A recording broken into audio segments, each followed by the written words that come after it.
बोलूक महाराष्ट्र या बुलेटिनची सुरुवात आपण करणार आहोत। राज्यातल्या आजच्या एका ज्वलंत विषयानं हा विषय आहे राज्यातल्या मशिदींवरच्या भोंग्यांचा। राज ठाकरे यांनी 3 तारखेचा अल्टिमेटम दिल्यानंतर आता सरकारी पातळीवर सुद्धा याची गंभीरपणे दखल घेण्यात आलेली आहे। राज्याचे मुख्यमंत्री उद्धव ठाकरे आणि राज्याचे गृहमंत्री दिलीप वळसे पाटील यांच्यात आज एक महत्त्वाची बैठक झाली आणि त्या बैठकीनंतर राज्यातल्या भोंग्यांवर आता सरकारने वचा काढण्याचा निर्णय घेतलेला आहे। मुख्यमंत्री उद्धव ठाकरे आणि गृहमंत्री दिलीप वळसे पाटील यांच्यात 1.5 तास बैठक झाली। या बैठकीत भोंग्यांसंदर्भात परवानगी घेणं आता बंधनकारक करण्यात आलेलं आहे। गृहमंत्र्यांनी या संदर्भातलं स्पष्टीकरण दिलंय। सर्व धार्मिक स्थळांना भोंग्यासाठी परवानगी घेणं आता बंधनकारक असणार आहे। तर दुसरीकडे गृहमंत्री पोलीस महासंचालक आणि सर्व जिल्हा पोलीस प्रमुखांची बैठक घेणार आहेत। त्यामुळे राज्यातला अतिशय संवेदनशील बनलेला हा प्रश्न राजकीय वर्तुळामध्ये सध्या चर्चेचा विषय आहे, ज्याच्यावरून राजकारण तापलेलं आहे। आणि आता राज्य सरकारने सुद्धा राज ठाकरे यांनी दिलेल्या 3 तारखेच्या अल्टिमेटमच्या आधीच कारवाईला सुरुवात केली आहे।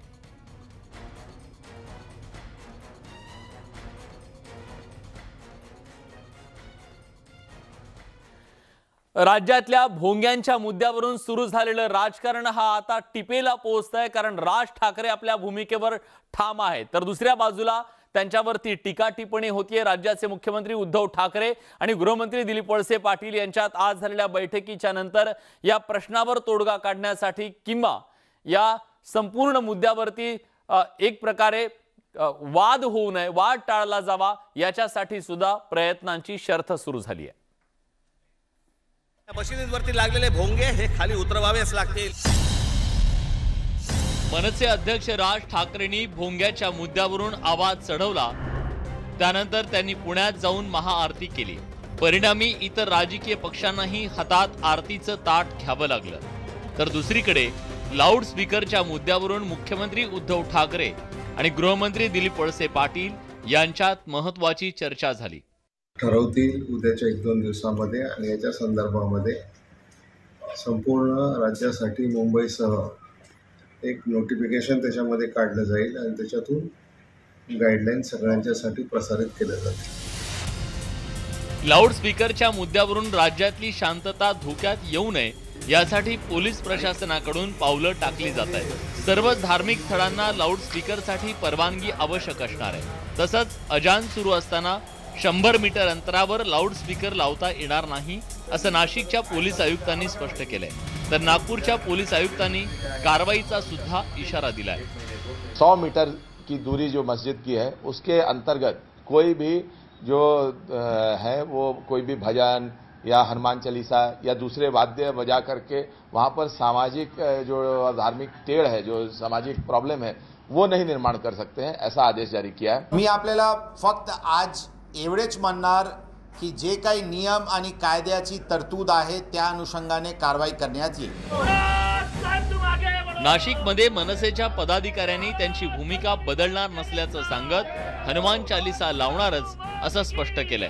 कोर्टानं दिलेल्या डेसिबलच्या मर्यादांचं पालन करू, मात्र भोंगे उतरवणार नाही अशी भूमिका बडी दर्गा मशिदीच्या विश्वस्थाने दिली। या 3 मे पर्यंत मशिदींवरचे भोंगे जर उतरले नाही तर जितक्या आवाजात मशिदींवरती भोंगे वाजतील त्याच्या दुप्पट आवाजामध्ये हनुमान चालीसा तिथं लावली जाईल आणि यावरती आम्ही ठाम आहोत। मग ते आम्ही 100 मीटर वगैरे याचा आमच्यासाठी काही विषय नसणार आहे।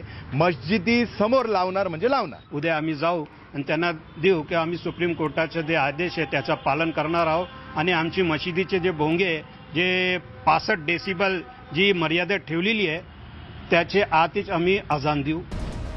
भोंग्यांसाठी समान नियम असतील तर आंदोलन होणार नाही असं मत प्रवीण दरेकरांनी व्यक्त केलंय।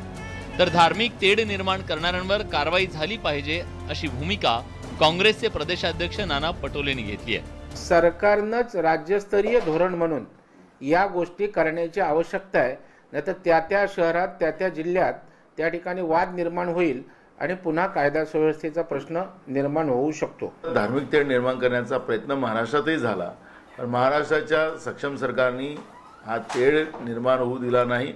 पण आमचं काँग्रेसचं आता भूमिका स्पष्ट आहे की अशा तेढ निर्माण करणाऱ्यावर गुन्हे दाखल करून शासन झालं पाहिजे, ही भूमिका काँग्रेस पक्षाची आहे। शिवसेनेनं भोंग्याच्या मुद्द्यावरून भूमिका स्पष्ट केली।